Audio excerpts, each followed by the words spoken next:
paragraph 120, at the same time, there were adverse media reports pertaining to crime intelligence.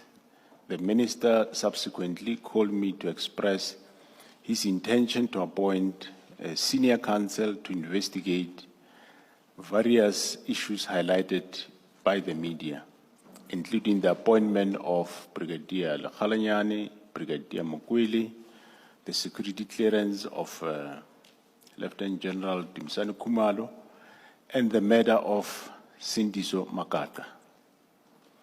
I assured him that detailed information on these topics was readily available to him, and reiterated my previous request to brief him comprehensively on matters of division, crime intelligence, and the PKTT. The minister agreed to attend a briefing on the afternoon of the 16th. So in short, what I'm explaining there is that these matters were that time in the media, and I asked him that, because he says he was concerned, he wanted to appoint a senior counsel to investigate these matters. What I said to him was, well, the information is yours and is available to you. If you choose to go and appoint a counsel to buy it, it's up to you, but it's readily available to you and you can get it for free. And he asked, does that include Sindiso Magaqa's matter? I said, yes, indeed. It's one of those matters that we said we want to brief you on, because what you see in the media, you know more about what happened to Sindiso Magaqa. It is exactly because of the PKTT that investigated the matter. The matter happened long before Timson Kumalo joined crime intelligence. And when he joined, he unearthed this. He investigated, he arrested people on this. Currently, we know there are various witnesses that have been protected for this specific case. So it's a case that is unearthed by us. So you can't say, for example, you always hear out there that the firearm and the vehicle that killed Sindiso Magaqa was come from crime intelligence. Yes, indeed so, but the reason why you know that is because of the PKTT that investigated the matter. Most people think that this happened now during when General Timson Kumalo was in CI. It's false. No, it's not like that. Happened before him. Upon him assuming the duties as divisional commissioner, while he was at the PKTT, he investigated this matter and they unearthed it and they made arrest. Hence, there are some people. There is a hitman that has been convicted. The case is not yet finalized; it's still continuing. So, I told him that that's how these matters came to light. So, make time. Let's brief you, but it's for him. If he wants to get a counsel to investigate, it's up to him. On paragraph 121. Sorry, before you get there,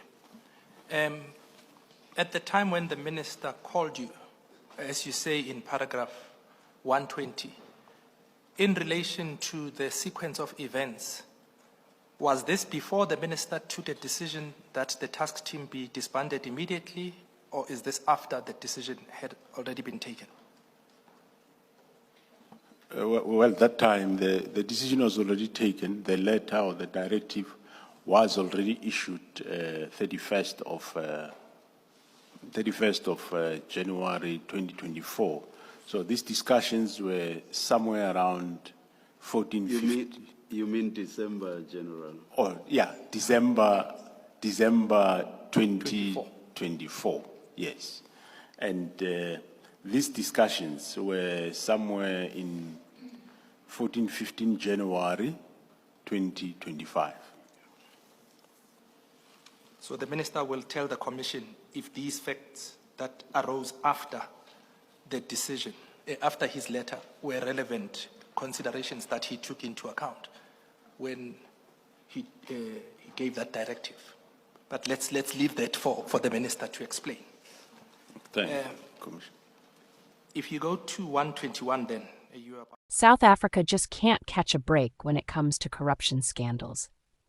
And this week, the spotlight fell once again on the South African Police Service as National Commissioner Fannie Masemola took the hot seat at the Madlanga Commission. His testimony peeled back even more layers of dysfunction inside crime intelligence, with names, dates, and cases that will make you wonder how the system even functions at all.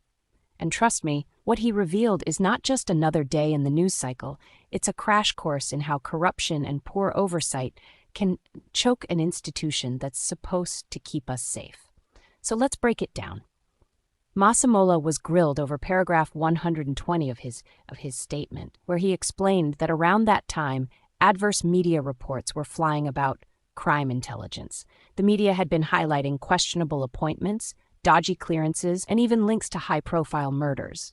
This led the minister to call him directly and suggest appointing a senior counsel to investigate all these messy issues. But here's where it gets spicy.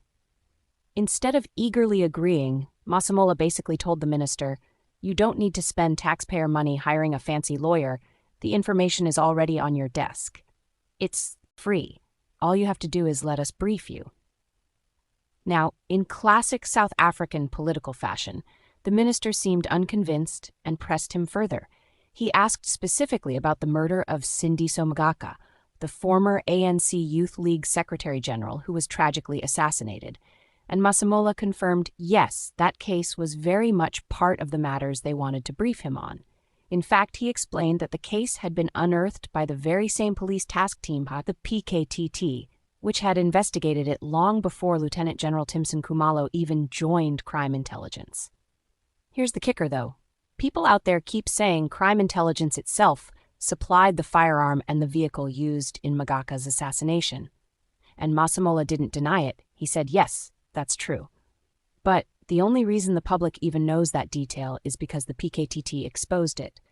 In other words, if it weren't for that investigation, the scandal might have stayed buried. He went further to explain that Kumalo, upon assuming his role, didn't hide the dirt. He dug deeper, investigated, and arrests were made. A hitman has already been convicted, though the larger case is still ongoing. Now, this is where the timeline gets even messier. The minister, despite saying he was worried and wanted answers, had already issued a directive to disband the very task team that was investigating these matters. Masemola confirmed under questioning that by the time these discussions with the minister were happening, around mid-January 2025, the disbandment directive had already been issued back on the 31st of January, or rather, the end of December 2024, depending on how you count the paperwork trail. The point is, the order was already in place before these so-called concerns came up. Think about that for a moment.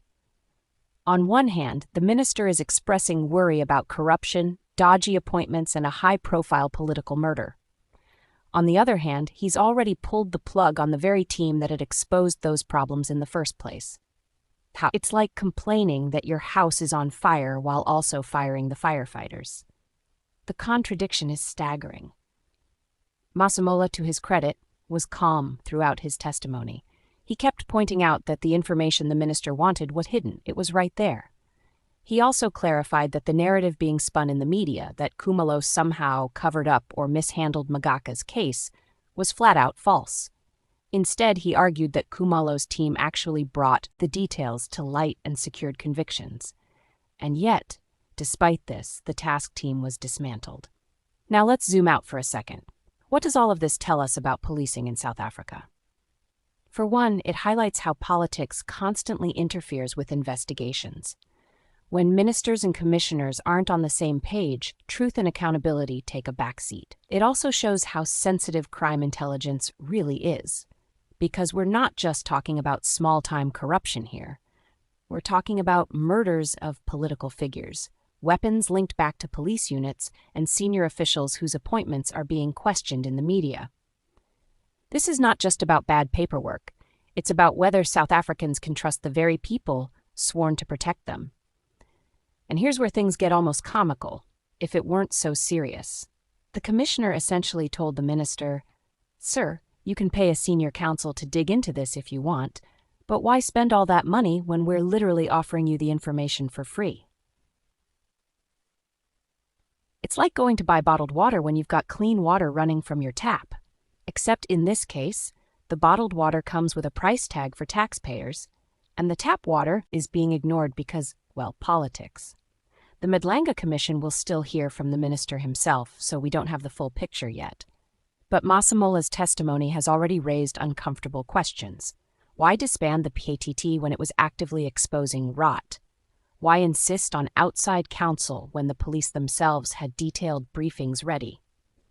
And most importantly, what message does this send to South Africans who already feel like the justice system is broken? In the end, the takeaway is simple but sobering.